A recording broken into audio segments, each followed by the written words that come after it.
Hello, my name is Braganowski. And I'm Austin Morales, and you're watching The Inner Gamer On. And today we're going to talk about the Xbox Games Showcase, specifically the reveal of Halo Infinite gameplay. It is here. It is out. We have a lot of opinions. And if you're here watching the Inner Gamer podcast, you know that we are full of opinions and we are going to tell you the truth. So let's jump right in and talk about it. And as always, if you enjoy this content, please like, subscribe, and bang that bell, because we know you're liking it, because all those people have been subscribing, banging bells. Thank you.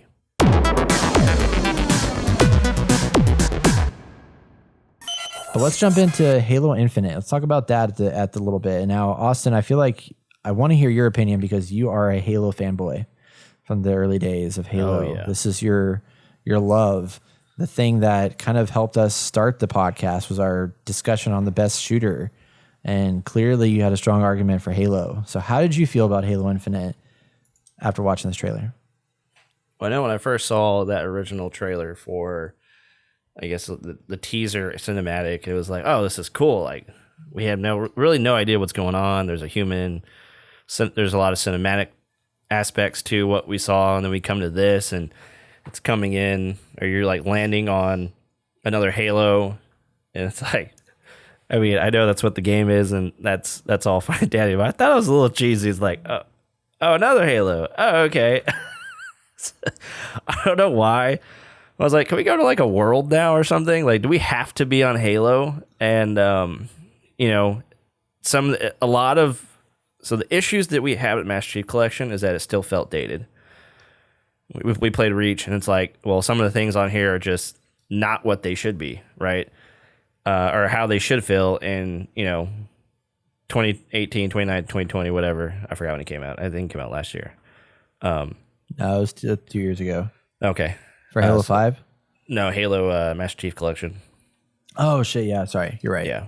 And so looking at what we saw, it seems like the gameplay or the gunplay is a lot more smooth, a lot more fluid, and I like that. I like that's like what I've been waiting for, what I've been hoping for. Obviously, it was going to happen because it's 2020. There's no way they're not going to say as that. It should be. It's not like it's a remaster. It's a fresh new take on it in the next decade of Halo. Exactly. So that's great. Like I'm excited for that. But then you get into this world, and there's a lot to explore. It's going to be open world, which is, I think it's fine. It's nothing too crazy, but we can get into why that could be problematic.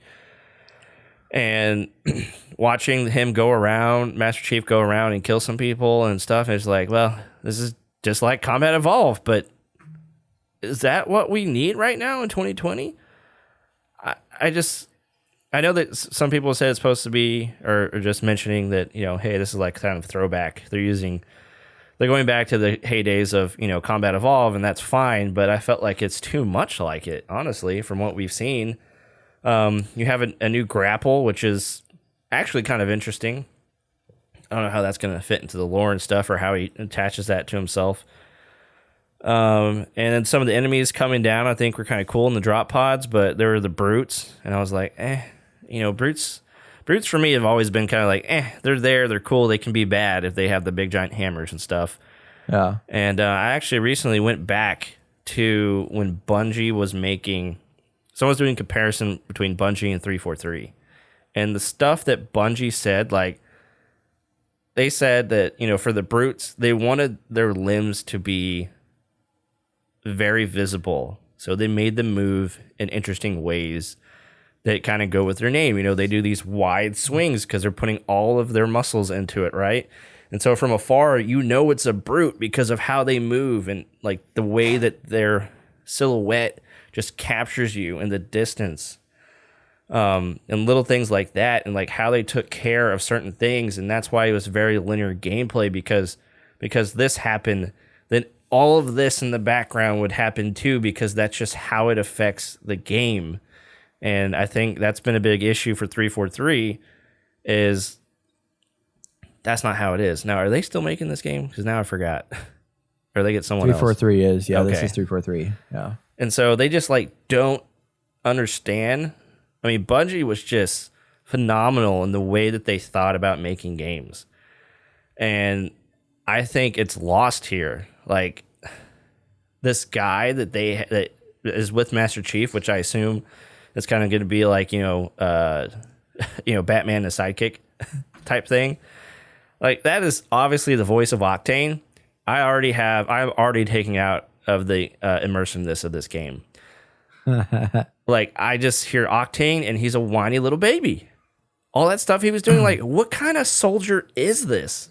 Look, I get it. He probably went through some stuff and things have happened. I don't understand everything, but still, like, we should get a good sense of his character, and I don't want to hang around with this guy right now. Yeah. So I'm already taking out because it's not meshing in. Like, this should have pulled me in, just like the Halo 2 E3 gameplay, I don't know, 8-10 minute trailer was amazing, and it drew me in a way that I would pay $60 for that E3 demo because it just hit all the marks. Like, it got you in, you know what's going on, you're immersed immediately, and you have all this cool new stuff. Obviously, didn't make it to Halo 2, but, we need something like that. And it was kind of dead. It was just, you run around like you would as Master Chief, kill a bunch of stuff, and there was a lot of story stuff, and there was like, oh, here's this brute who's coming to, kill people again. Whoop-de-doo. Nothing really interesting about him. He's a little crazy. You know why? Because he's a brute. Well, the thing that was weird about that too is like I couldn't even probably tell what the brute was saying when he was having that monologue at the end. Yeah. I was like, I made out half of what he said probably.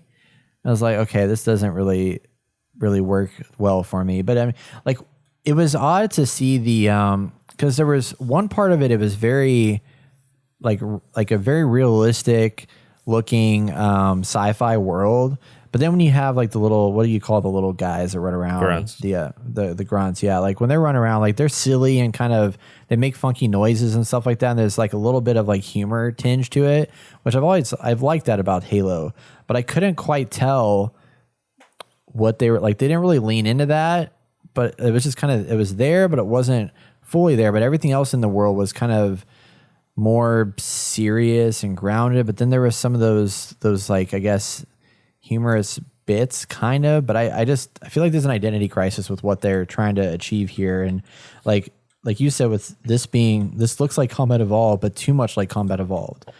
And like what excited me when 343 took over Halo, when Halo 4 came out, now granted, like, you can say what you will about the actual game release, but there was something that intrigued me about that is that I saw environments and worlds that I hadn't yet seen before in Halo.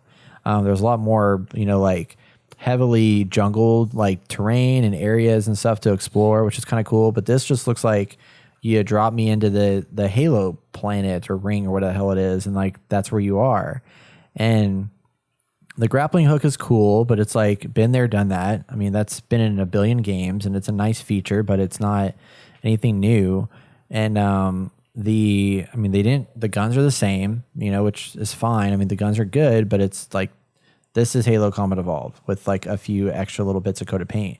And the thing that really frustrated me about this overall game is just the graphics are normal graphics. Like there's nothing spectacular about this for a flagship Xbox Series X game. Yeah. And they did come out later, and people complained about it online, obviously, because it's like, this game looks good, but for a next generation title, this game should look like the presentation we saw with Ratchet and Clank. It should look like the presentation we saw with Spider-Man Miles Morales. It should look like every single one of those games that they showcased there. Yeah. Oh, yeah. But instead, it was like, I mean, I was talking to friends last night. I was like, this doesn't look any better than Breakpoint, and Breakpoint is a PS4 game.